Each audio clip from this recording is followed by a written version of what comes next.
Lu pernah nggak nih kehilangan sendal di masjid? Lu masuk masjid pakai swallow, keluar-keluar jadi rakyat jelata. Dan yang paling nyakitin itu bukan sendalnya hilang tuh, tapi lu lihat orang lain pakai sendal lu, dan dia santai aja tuh, nggak lari, nggak panik, dan jalan pelan-pelan. Kayak itu sendal warisan nenek moyangnya. Oke, kita sekarang upgrade ceritanya nih. Yang hilang bukan sendal lu, tapi duit negara triliunan. Dan orang yang ngambil nih masih bisa hidup santai, rumah masih ada, mobil masih ada, keluarga masih kaya, dan yang hilang cuma satu, rasa malu. Ini kayak dompet lu diambil 1 juta nih, dan yang balik cuma 50.000. Terus lu disuruh bersyukur karena malingnya udah di penjara. Capek ah. Dan disinilah kita kenal sesuatu yang namanya RUU perampasan aset. Indonesia itu negara unik nih. Di sini kalau rakyat telat bayar cicilan motor 3 bulan, motor langsung disita tuh. Itu cepat, efisien, dan juga profesional. Leasing lebih sigap daripada ambulan tuh. Lu baru bangun tidur, motor lu udah pamit tanpa pamitan. Tapi kalau uang negara yang hilang nih, yang hilang cuma niat buat balikin. Alamak najisnya. Jadi menurut data Komisi Pemberantasan Korupsi nih, kerugian negara akibat korupsi itu luar biasa besar tiap tahun tuh. Bisa puluhan sampai ratusan triliun. Itu bukan angka kecil. Itu kalau ditulis di kalkulator, kalkulatornya bisa langsung minta resign tuh. Dan masalahnya nih, bukan cuma korupsinya, tapi masalah terbesarnya adalah duitnya nggak balik lagi. Kaget. Koruptornya udah masuk penjara tuh, tapi uangnya nih udah jalan-jalan duluan ke rekening orang lain, ke keluarga, ke perusahaan, dan juga ke luar negeri. Capek ah. Penjara itu bukan masalah terbesar nih. Banyak orang yang mikir tuh, masuk penjara itu hukuman berat. Yap, kalau lu nggak punya duit. Tapi kalau buat koruptor nih, kadang itu cuma rehat sejenak. Kita rehat sejenak. Coba lu bayangin nih, lu masuk penjara, tapi sebelum masuk lu udah simpen 200 miliar yang nggak ketahuan. Itu namanya bukan hukuman, tapi itu namanya pensiun dini. Kita pernah lihat banyak kasus besar tuh. Salah satu contohnya kasus IKTP yang melibatkan Setia Novanto. Kasus ini merugikan negara sekitar 2,3 triliun rupiah. Itu angka yang kalau dibagiin ke rakyat nih, bisa bikin banyak orang berhenti makan mie instan tiap malam. Capek ah. Dia di penjara tuh, tapi sistem kita punya kelemahan nih. Gak semua asetnya bisa langsung dirampas. Karena hukuman kita itu seringnya fokus pada menghukum orangnya, bukan mengambil kembali uangnya. Padahal rakyat butuhnya bukan cuma dia di penjara tuh, tapi juga pengembalian total. Itu kayak maling masuk ke rumah lu nih, dia ambil TV, ambil kulkas, ambil laptop, polisi datang. Terus polisi bilang nih, kami berhasil menangkap malingnya. Lu tanyain dong, barang saya ada di mana?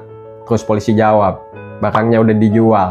Terus lu disuruh bangga karena malingnya udah di penjara. Capek ah. TV lu tetap hilang nih, hidup lu tetap susah, dan yang berubah cuma status malingnya tuh. Dari bebas, jadi narapidana kaya. Nah, dan disinilah RUU perampasan aset jadi penting nih. Karena RUU ini memungkinkan negara untuk menyita aset hasil kejahatan, bahkan dalam kondisi tertentu, tanpa harus menunggu pelakunya dipidana dulu. Fokusnya bukan cuma masukin orang ke penjara tuh, tapi juga balikin duitnya. Karena jujur aja nih, yang bikin takut koruptor itu bukan di penjara, tapi yang bikin mereka takut itu jadi miskin. Alamak najisnya. Konsepnya sederhana nih, kalau udah money, ikuti uangnya. Karena uang itu nggak bisa acting tuh.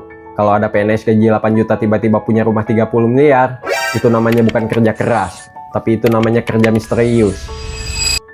RUU ini bilang jelasin nih, kalau nggak bisa jelasin, ya udah, disita. Itu simpel, logis, dan juga masuk akal. Jadi kenapa belum disahkan? RUU ini udah dibicarakan sejak tahun 2008 tuh.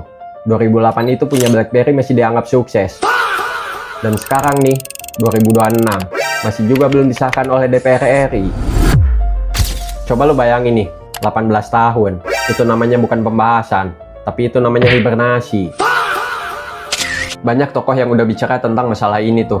Contoh, Mahfud MD pernah mendorong pentingnya perampasan aset. Joko Widodo juga pernah menyatakan dukungannya nih. Dan sekarang, di era Prabowo Subianto, harapan itu tetap masih ada. Karena semua orang tahu satu hal tuh, korupsi itu bukan cuma mencuri uang, tapi juga mencuri masa depan. Rakyat itu hidupnya sederhana nih. Plat bayar motor, motor disita. Plat bayar kontrakan, kasur keluar duluan. Plat bayar pinjol, HP diteror. Tapi kalau duit negara yang hilang nih, Kadang prosesnya panjang, lama, dan duitnya nggak pernah balik lagi. Capek ah. Ini pahit tapi nyata nih. Di negara ini yang paling cepat disita itu motor orang miskin. Dan yang paling lama disita itu uang koruptor. Padahal dua-duanya sama-sama soal kewajiban. Bedanya satu rakyat, yang satunya lagi pejabat. Kalau RUU ini jalan serius nih, koruptor nggak cuma takut di penjara tuh, tapi juga takut bangkrut. Karena percaya nih, orang yang biasanya hidup mewah, lebih takut miskin daripada takut jeruji. Karena penjara itu bisa dihadapi tuh. Tapi kalau kehilangan privilege, itu namanya kiamat sosial. RUU perampasan aset ini memang bukan solusi sempurna tuh, tapi ini langkah penting. Karena keadilan itu bukan cuma memasukkan orang ke penjara, tapi memastikan nih, mereka juga tidak menikmati hasil kejahatannya.